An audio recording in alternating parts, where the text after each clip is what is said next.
Nasawi po ang tatlong magkakapatid sa kanilang apartment sa Quezon City matapos makuryente. Nakahandusay ang mga biktima ng madatna ng rescuers. Unang nailabas ang babaeng pangalawa sa magkakapatid na edad 15 anyos. Pansin nila na tila may lapnos ito sa mukha. Magkasunod namang naialis ang 19 anyos na lalaki na panganay po sa magkakapatid at 12 anyos nilang kapatid na babae. Nang makita raw ng pinakabunso o pang-apat sa magkakapatid ang nangyari, agad na itong humingi ng tulong sa mga kapitbahay. Nadala sa ospital ang tatlong magkakapatid pero patay din kalaunan. Hindi naman malinaw ang sanhi ng pagkakakuryente pero isa po sa mga tinitignan ay kable na posibleng sumabit po sa kanilang sampayan.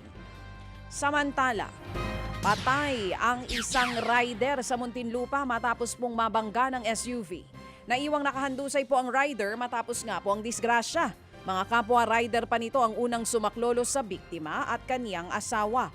Isinugod pa ang rider sa ospital pero binawian din po ng buhay kalaunan dahil sa tindi ng tinamong sugat sa ulo. Sinabay pa raw ang medical o ng medical mobile ang nakabanggang driver pero bigla itong naglaho.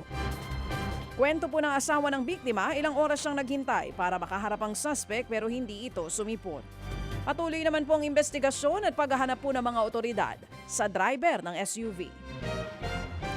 Sa Congressional Avenue sa Quezon City, sumiklab po ang sunog sa ilalim ng isang tulay.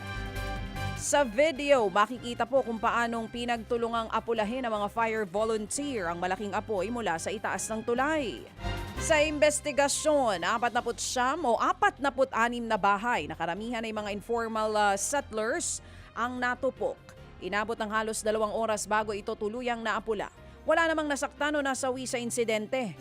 Ayon po sa ilang residente, nagsimula po ang apoy sa isang kalan na ginagamit habang nagluluto. Patuloy pa po itong iniimbestigahan sa ngayon.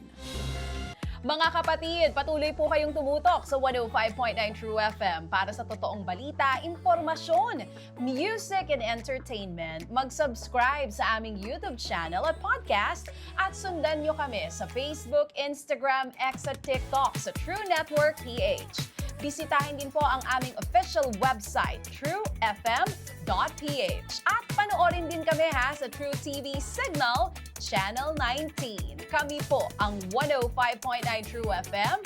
Laging true sa'yo, kapatid.